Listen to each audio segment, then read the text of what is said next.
Hi hello ನಮಸ್ಕಾರ ಸ್ನೇಹಿತರೆ. ಕೊನೆಗೂ ಕೂಡ ಇಲ್ಲಿ ಭಾರ್ಗವಿ ಮಾವನನ್ನ ಬಿಡಿಸೋದ್ರಲ್ಲಿ ಒಂದು ಸ್ಟೆಪ್ ಮೇಲ್ ಅತ್ತೆ ಬಿಟ್ಲು ಅಂತ ಹೇಳ್ಬೋದು. ಕೊನೆಗೂ ಕೂಡ ಇಲ್ಲಿ JP ಪಾಟೀಲ್ಗೆ ಬೇಲಾಗಿದೆ. ಹಾಗಿದ್ರೆ ಏನಾಯಿತು, ಏನು ಕಥೆ, ಎಲ್ಲವನ್ನ ಕೂಡ ತಿಳ್ಕೋಬೇಕು ಅಂದರೆ ಈಗಲೇ ನಮ್ಮ ಈ ಚಾನಲ್ನ ಸಬ್ಸ್ಕ್ರೈಬ್ ಮಾಡಿ, ಹಾಗೆ ಒಂದು ವಿಡಿಯೋವನ್ನು ಪೂರ್ತಿಯಾಗಿ ನೋಡೋದನ್ನು ಯಾವುದೇ ಕಾರಣಕ್ಕೂ ಕೂಡ ಮರಿಬೇಡಿ. ಇಲ್ಲಿ ಭಾರ್ಗವಿ ತನ್ನ ಮಾವನ ಪರವಾಗಿ ನಂತು ವಾದ ಮಾಡುವುದಕ್ಕೆ ಅಂತ ಕೋರ್ಟಿಗೆ ಬರ್ತಾರೆ. ಅದೇ ದಿನ ಗಾಯತ್ರಿ ದೇವಿ ಕೂಡ ಕೋರ್ಟಿಗೆ ಬಂದಿದ್ದಾರೆ. ಯಾಕಂದ್ರೆ ಇಲ್ಲಿ ಭಾರ್ಗವಿ ಸಾಕ್ಷಿಯನ್ನ ಪ್ರಸ್ತುತಪಡಿಸ್ತೀನಿ ಅಂತ ಹೇಳಿರೋದ್ರಿಂದ ಸಾಕ್ಷಿ ಕಥೆಯನ್ನ ಮುಗಿಸ್ಬೇಕು ಅಂತ ಹೇಳಿ ಗಾಯತ್ರಿ ದೇವಿ ಕೋರ್ಟಿನ ಆವರಣದಲ್ಲಿ ತನ್ನ ಕಡೆ ಹುಡುಗರನ್ನ ಬಿಟ್ಟಿದ್ದಾರೆ. ಅತ್ತ ಕಡೆ ಶಕ್ತಿಯವರು ಬೇಡ ಅಂತ ಹೇಳಿದ್ರು ಕೂಡ ಗಾಯತ್ರಿ ದೇವಿ ಕೇಳ್ತಿಲ್ಲ. ಯಾಕಂದ್ರೆ ಆ ರೀತಿ ಸಾಕ್ಷಿ ಕಥೆಯನ್ನ ಮುಗಿಸೋದು ನಮ್ಮ ಮೇಲೆ ಬರುವುದಿಲ್ಲ, ಅದೇನೇ ಇದ್ರು ಗಂಗಾ ಮೇಲೆ ಬರುತ್ತೆ. ಈಗ ಗಂಗಾ ಏನಿದ್ರು JP ಆಗಿರೋದ್ರಿಂದ JP ಮೇಲೇನೆ ಬರುವುದು ಅಂತ ಗಾಯತ್ರಿ ದೇವಿ ಹೇಳ್ತಿದ್ದಾರೆ. ಇದರ ನಡುವೆ ಇಲ್ಲಿ ಭಾರ್ಗವಿ ಜಡ್ಜ್ ಮುಂದೆ ಹೋಗಿದ್ದೆ, 2 ನಿಮಿಷ ನಮಗೆ ಅವಕಾಶ ಕೊಡಿ, ಸಾಕ್ಷಿಯನ್ನ ನಾವು ಹಾಜರುಪಡಿಸ್ತೀವಿ ಅಂತ ಹೇಳ್ತಾರೆ. ಜಡ್ಜ್ ಕೂಡ ಪರ್ಮಿಷನ್ ಕೊಡ್ತಾರೆ. ನಂತರ ಮತ್ತೊಂದು ಅಪ್ಲಿಕೇಶನ್ ಅನ್ನ ಕೊಟ್ಟು ನಮ್ಮ ಸಾಕ್ಷಿಗೆ ಪ್ರಾಣಾಪಾಯ ಇದೆ, ಅದೇ ಕಾರಣಕ್ಕೆ ವಿಡಿಯೋ ಕಾನ್ಫರೆನ್ಸ್ ಮುಖಾಂತರ ಅವರು ಹಾಜರಾತಿ ಆಗ್ತಾರೆ ಅಂತ ಹೇಳಿ ಗಾಯತ್ರಿ ದೇವಿಗೆ ಮಾಸ್ಟರ್ ಸ್ಟ್ರೋಕ್ ಅನ್ನ ಕೊಡ್ತಾಳೆ ಭಾರ್ಗವಿ. ಯಾಕಂದ್ರೆ ಹುಡುಗರನ್ನ ಕೋರ್ಟ್ ಆವರಣಕ್ಕೆ ಕರೆದು ಅವರ ಕಥೆಯನ್ನೇ ಸಾಕ್ಷಿ ಕಥೆಯನ್ನೇ ಮುಗಿಸ್ಬೇಕು ಅಂತ ಗಾಯತ್ರಿ ದೇವಿ ಹೊಂಚಾಕಿದ್ರು. ಆದ್ರೆ ಅವರ ಪ್ಲಾನ್ ಅನ್ನ ಅಟ್ಟು ಫ್ಲಾಪ್ ಮಾಡಿದಾಳೆ ಭಾರ್ಗವಿ ಅಂತಾನೆ ಹೇಳ್ಬಹುದು. ಇತ್ತ ಕಡೆ ಭಾರ್ಗವಿಯ ಒಂದು ಬೇಡಿಕೆಗೆ ನಿಜಕ್ಕೂ ಕೂಡ ಜಡ್ಜ್ ಕೂಡ ಮನ್ನಣೆಯನ್ನ ಕೊಟ್ಟು ಒಪ್ಪಿಗೆಯನ್ನ ಕೊಡ್ತಾರೆ.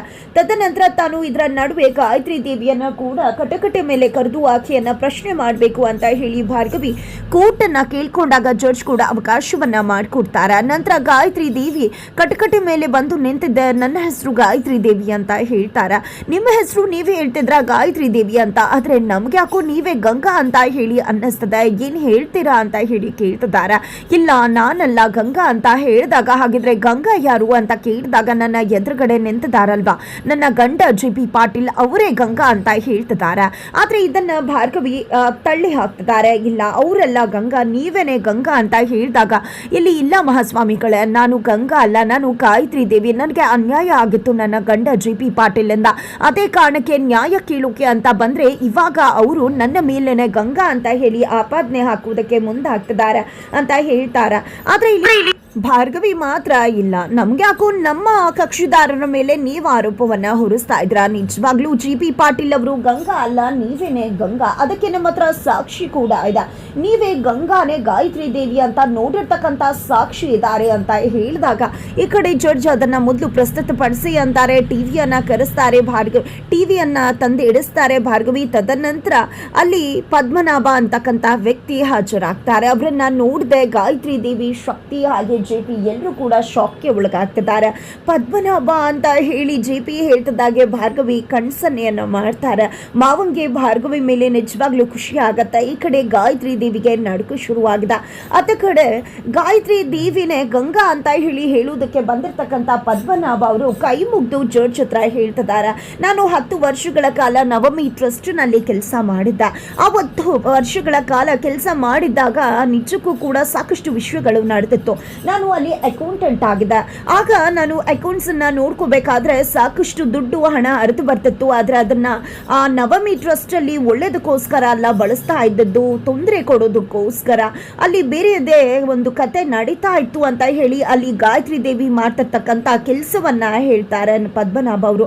ಆದ್ರೆ ಅದನ್ನ ನಾವು ಬೇರೆ ಕಡೆ ಹೇಳೋಕ್ ಆಗಿರ್ಲಿಲ್ಲ, ನಾವು ಅಲ್ಲಿ ಬಾಯಿ ಮುಚ್ಕೊಂಡು ಕೆಲಸ ಮಾಡಬೇಕಾಗಿತ್ತು. ಯಾಕಂದ್ರೆ ಅಲ್ಲಿ ಶಕ್ತಿ ಪ್ರಸಾದ್ ಸಾಕಷ್ಟು ಮಿನಿಸ್ಟರ್ ಕೂಡ ಒಟ್ಟಿಗೆ ಕೆಲಸ ಮಾಡ್ತಾ ಇದ್ರು. ಹಾಗಾಗಿ ಅವ್ರ ಮುಂದೆ ನಾವು ಯಾವುದೇ ಹೆಸರನ್ನ ಕೂಡ ಎತ್ತೋಕ್ಕಾಗ್ತಾ ಇರಲಿಲ್ಲ, ಯಾವುದೇ ವಿಷಯವನ್ನ ಹೊರಗಡೆ ಹೇಳೋಕ್ಕಾಗ್ತಾ ಇರಲಿಲ್ಲ, ನಮಗೆ ಭಯ ಇತ್ತು ಅಂತ ಹೇಳಿ ಹೇಳ್ತಾರೆ. ಅವರ ಜೊತೆಯಾಗಿ ಇನ್ನೊಬ್ರು ಯಾರಿದ್ರು ಅಂತ ಭಾರ್ಗವಿ ಕೇಳಿದಾಗ ಅದೇ ಅಲ್ಲಿ ನಿಂತಿದ್ದಾರಲ್ವಾ ಗಾಯತ್ರಿ ದೇವಿ ಅನ್ನೋ ಹೆಸರಿನ ಅವರೇನೆ ಇದ್ದದ್ದು, ಅವರೇನೆ ಗಂಗಾ, ಅವರ ಹೆಸರಲ್ಲಿ ಎಲ್ಲವೂ ಕೂಡ ನಡೀತಾ ಇದ್ದದ್ದು ಅಂತ ಹೇಳ್ತಾರೆ.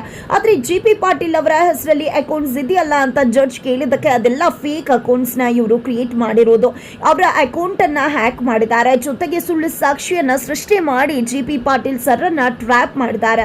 ನಿಜಕ್ಕೂ ಅವರು ಗಂಗಾನೇ ಅಲ್ಲ, ಅವ್ರಿಗೆ ಇಲ್ಲಿ ನಡೀತದಂತ ಯಾವುದೇ ವಿಷಯಗಳು ಕೂಡ ಗೊತ್ತಿರಲಿಲ್ಲ ಅಂತ ಹೇಳಿ ಅವರು ತಮ್ಮ ಹೇಳಿ ಅಲ್ಲಿಂದ ಹೊರಡುತ್ತಾರ.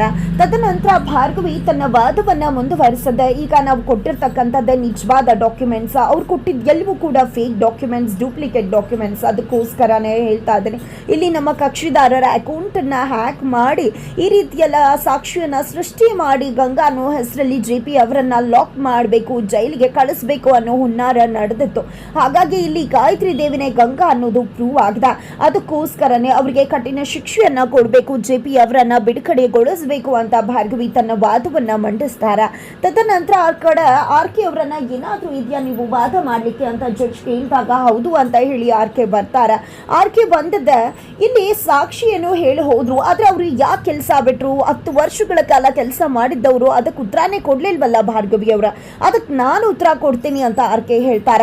ಅವರು ಅಲ್ಲಿ ಅಕೌಂಟ್ ಅಲ್ಲಿ ಮೋಸ ಮಾಡಿದ್ರು, ಫ್ರಾಡ್ ಕೆಲಸ ಮಾಡಿದ್ರು, ಹಾಗಾಗಿ ಅವ್ರ ಮೇಲೆ ಕಂಪ್ಲೇಂಟ್ ಲಾಡ್ಜ್ ಆಗಿತ್ತು. ಅದೇ ಕಾರಣಕ್ಕೆ ಅವರು ಕೆಲಸ ಬಿಟ್ಟು ಹೋಗಿದ್ದು.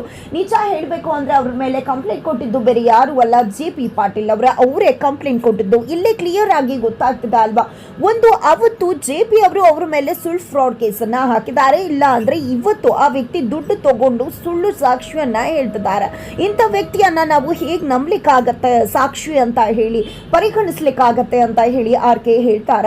ಈ ಕಡೆ ಜಡ್ಜ್ ನಿಜಕ್ಕೂ ಕೂಡ RK ಹೇಳ್ತಿರೋದು ನಿಜ ಅಲ್ವಾ ಅಂತ ಅನ್ಕೋತಿದ್ದಾರೆ. ಈ ಕಡೆ ಭಾರ್ಗವಿ ತಬ್ಬಿಬ್ಬಾಗ್ತಿದ್ದಾಳೆ, ಅನ್ಕೊಂಡಿದ್ದು ಯಾವುದೂ ನಡೀತಾ ಇಲ್ಲ, ಉಲ್ಟಾ ಹೊಡಿತದೆ. ಆಗ ಇಲ್ಲಿ ಭಾರ್ಗವಿ ನನಗೆ ಇದಕ್ಕೆ ಉತ್ತರ ಕೊಡೋದಕ್ಕೆ 1-2 ದಿನ ಕಾಲಾವಕಾಶ ಬೇಕು, ಖಂಡಿತವಾಗ್ಲೂ ಸಾಕ್ಷಿಯನ್ನ ತಂದು JP ಅವರು ತಪ್ಪು ಮಾಡಿಲ್ಲ, ಅವರು ಗಂಗಾ ಅಲ್ಲ ಅನ್ನೋದನ್ನ ನಾನು ಸಾಬೀತುಪಡಿಸ್ತೀನಿ ಅಂತ ಹೇಳಿ ಜಡ್ಜ್ ಹತ್ರ ಪರ್ಮಿಷನ್ ಕೇಳಿದಾಗ, ಜೊತೆಗೆ ಇಲ್ಲಿ ಜೈಲಲ್ಲಿದ್ರೆ ಖಂಡಿತ ಗಂಗಾ ಆಗಿರ್ತಕ್ಕಂಥ ಗಾಯತ್ರಿ ದೇವಿಯವರು ಒಳಗಡೆ ನನ್ನ ಕಕ್ಷಿದಾರರಿಗೆ ತೊಂದರೆ ಮಾಡಬಹುದು, ಹಾಗಾಗಿ ಅವರಿಗೆ ಬೇಲನ್ನ ಅವ್ರಿಗೆ ಮಂಜೂರು ಮಾಡಬೇಕು ಅಂತ ಕೇಳ್ಕೊತೀನಿ ಅಂತ ಹೇಳಿ ಭಾರ್ಗವಿ ರಿಕ್ವೆಸ್ಟ್ ಮಾಡ್ಕೋತಾರೆ ಜಡ್ಜ್ ಹತ್ರ.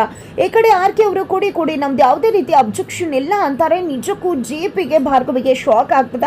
JP ಅನ್ನ ಜೈಲಿಂದ ಕಳಿಸ್ಲಿ ಅಂತ ಹೇಳ್ತಿದಾರಲ್ಲ, ಏನಪ್ಪಾ ಇದು ಬೇಲ್ ಆಗೋದಕ್ಕೆ ಒಪ್ಕೋತಿದಾರಲ್ಲ ಅಂತ ಹೇಳಿ.